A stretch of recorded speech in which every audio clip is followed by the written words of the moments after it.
Good afternoon, everyone. The Office of the Vice President would like to thank everyone for joining us on our Thanksgiving and would like to wish everyone a very Merry Christmas. And I hope that you spend your Christmas and holidays with your loved ones and your families. Thank you. Questions? Hi, ma'am. Good afternoon. Mads po from Net25. Ma'am, you decided not to go na sa NBI. Though, in a statement kanina, sinabi naman ni Director Santiago na magiging patas sila sa investigation. What's your take on this po? Yes, ma'am. The lawyers presented me with options, and I asked them if I needed to go to the NBI for the subpoena, and then they said that I have options not to go. I can send a letter, I can send a position paper, I can send an affidavit. And so we decided that a letter will be sent to the NBI.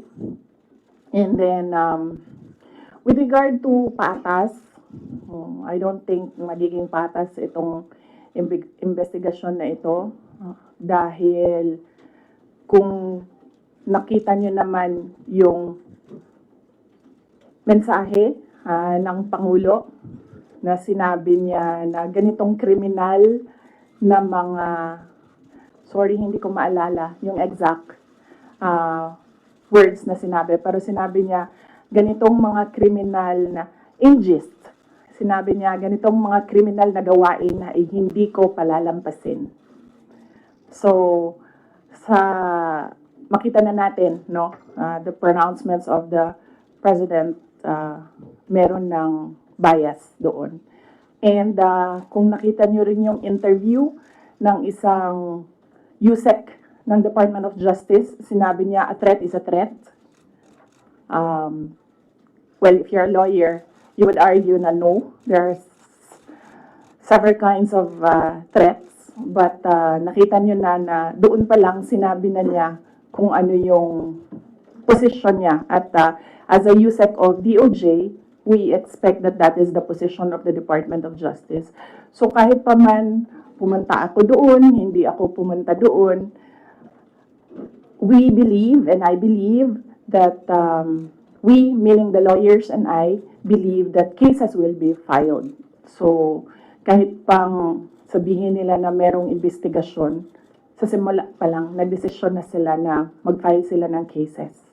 Ma'am, clarification lang. Nabanggit niyo po, nagpadala kayo ng letter. Aside from that, magbibigay po ba tayo ng affidavit or statement po? Hindi na. Tinanong ko sa lawyer kung idadagdag ko pa ba yung affidavit ko. Sabi niya hindi na daw kasi nilagay ko naman na doon sa letter, kung ano yung sasabihin ko sa affidavit. Thank you, ma'am. Thank you. Good afternoon, Ma'am Celerina Montes from NHK. You have mentioned that there are already biases on how the government or the DOJ treat your case. So what would be the worst case scenario na nakikita ninyo na maaaring mangyari sa inyo? Okay. Ang worst case scenario, thank you, Ma'am Cel. Ang worst case scenario na nakikita namin is removal from office, impeachment, and then patong-patong na mga kaso, multiple cases to be filed, which the lawyers already told me to expect as well. That is why I just decided not to go to the NBI because clearly the pronouncements of the President and the USEC of DOJ point to cases to be filed. So parang may nag-raise before that it could be like a violation dun sa anti-terrorism law and plunder, which are non-bailable offenses. So could that be part of the worst case scenario na hindi kayo i-arrest kayo just in case and no bail? Yes, that could be as well. That is a possibility, ma'am, for cases that are without bail. And as I said, when I read the subpoena, I read there it was for grave threats na hindi naman grave threats yung ginawa ko under the revised penal code, and it was for anti-terror law. So napaisip ako, bakit anti-terror law ang iniimbestigahan nila? And then, it's not the first time that I've heard of the anti-terror law used against a person. So the first time I read about it, they used it against Congressman Arnie Teves. So I inquired about what happened in Negros. So I was told, yun nga, there was a red notice, there was a AMLAC, freezing of assets, money, there was, well, a warrant of arrest, yes. And very recently, I read again the law, and then I found there that there is a provision there, removal from office. So on that point, it's still kumbaga an avenue, I think, that they're pursuing to remove me from office. Follow-up question, Joanna. Good afternoon, ma'am. Yes, ma'am. So you mentioned that there is a possibility of, of them coming to arrest you. Have your lawyers briefed you on what to expect in case they do come? And will you allow yourself to be arrested, or will you, because there have been others who have, fled, will you want to face people, face the law enforcers who will arrest you, or will you also try to, not get arrested? No, I do not plan to leave the country, or I do not plan to hide if there will be a warrant of arrest. Mainly because my children are here. So if I am detained, I want to be able to still see my children. So I have no plans of doing that. I have no plans of leaving the country to hide. One last follow-up for this matter. Please, Rodolfo. Ma'am, Congressman Marcoleta offers himself po as your lawyer in case tutuloy yung impeachment case against you. Will you accept the offer? No, I think, well, first off, I'd like to thank Congressman Rodante Marcoleta for his offer to be my lawyer in the impeachment case. I appreciate it because he's a very good lawyer. He's a brilliant lawyer. In fact, he pointed out to me points during the committee hearing that as a lawyer, I was not able to see. So that shows his astuteness in the law. But I feel that he will better serve the country if he remains as a member of the House of Representatives. That is what is important right now. We need good public servants, good leaders, good officials in government. And I assure everyone that we already have lawyers helping us. In fact, the moment that Franz Castro announced last year that they are planning to file an impeachment, we already talked to lawyers who will handle the impeachment case at the time. But now, cases pala, 3. So we just need more lawyers. And we already discussed this with the first team that we hired as lawyers. Another follow-up. Please, Robina. Thank you, Ma'am. Yes, ma'am. I just want to ask how are we preparing, or what are our preparation, and how are we going to respond to impeachment or the worst case scenario? Oh, okay. Yes, ma'am. So, very recently, we had a meeting with the lawyers, and what was discussed there was the arrangements, because we needed more lawyers. We are expecting another impeachment case now, so this may be 3 impeachment cases. So, and then we will await official copy of the articles of impeachment so that they can prepare the defense. We already have advanced copies of what is filed in the House of Representatives, and they're starting preparatory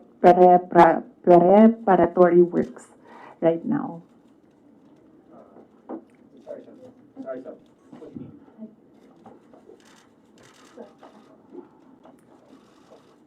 Ma'am, most of your allies and former allies have changed positions or changed, their sides. How do you feel right now? And if, for example, the impeachment comes through, are you confident with the numbers both in Congress and the Senate? No, we're not confident with numbers, ma'am, because impeachment is a legal process and a political activity. So we are confident with the legal aspect of the impeachment because um, all the lawyers that I asked to review the initial drafts of the impeachment complaint really said that this is not, well, they would say it's not an impeachable offense and this is not an actionable offense, things like that, lawyer talk. But with regard to politics, that is a different matter altogether. So we do not know what will happen But with how that. do you feel that you're changing sides at this very moment or even before? Well, that's politics. They always say that there are no permanent friends and enemies in politics. So it really depends on the person, no, on the politician, what path he will choose. MC Reyes. Hi, ma'am. Ma'am, related to the worst case scenario. Yes. The House of Government Committee said that they are eyeing the possibility of filing plunder, technical malversation, and falsification charges, among others, against you and several other officials of the OVP and formerly the DepEd in relation to the alleged misuse of the confidential funds. Have you discussed this already with your legal team, with any of the lawyers, and what can you say that is a very heavy case blunder? Yes. Yes, oo.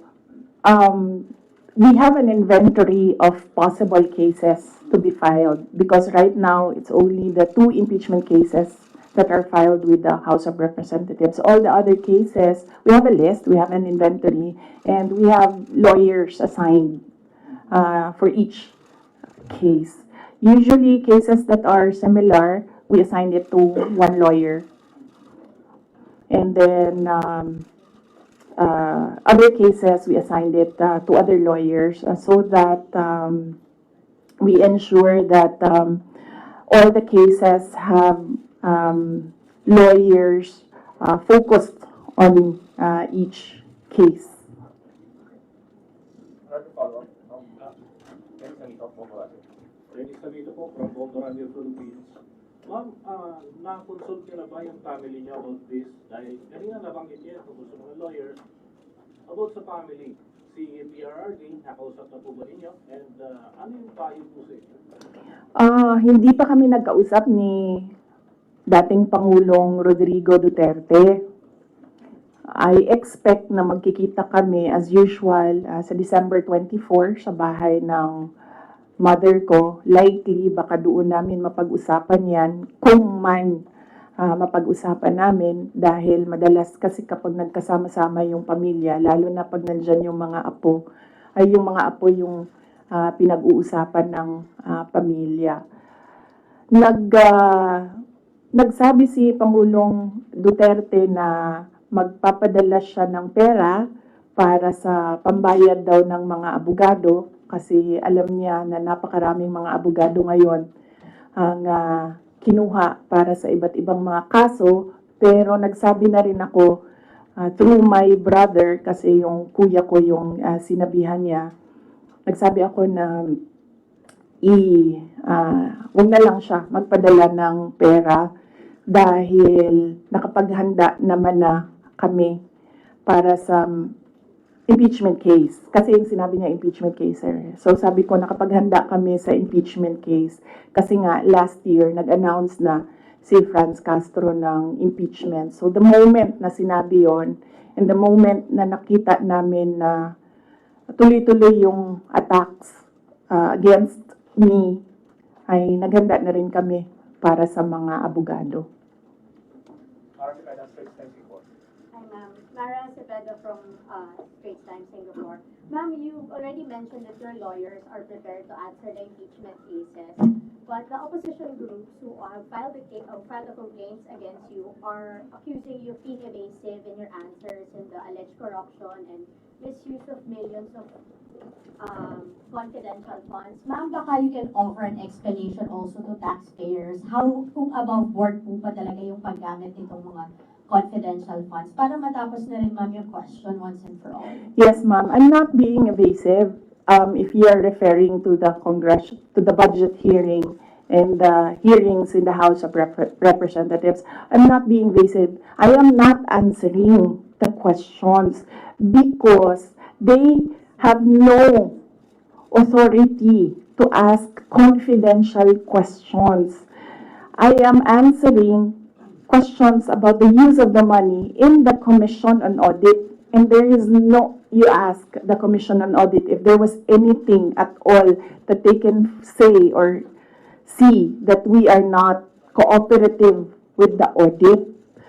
So it is wrong to say that I am evasive. I am definitely not answering questions about the use of the fund, about confidential funds, because it pertains to national security and the lives of the people involved in intelligence operations. And yes, as I said, we have fully cooperated with the audit process of the Commission on Audit, who has the sole jurisdiction to ask questions about the use of confidential funds. In fact, 2/4 of the Department of Education are already cleared by the Commission on Audit, but it is still being questioned inside the committee in the House of Representatives. So that is the reason why I am not answering questions from the House of Representatives. Plus the fact that, as I said, it is an attack. It is a political attack. If you are in aid of legislation and you want to legislate about confidential funds, you do not target one office and terrorize and torment the employees of that office.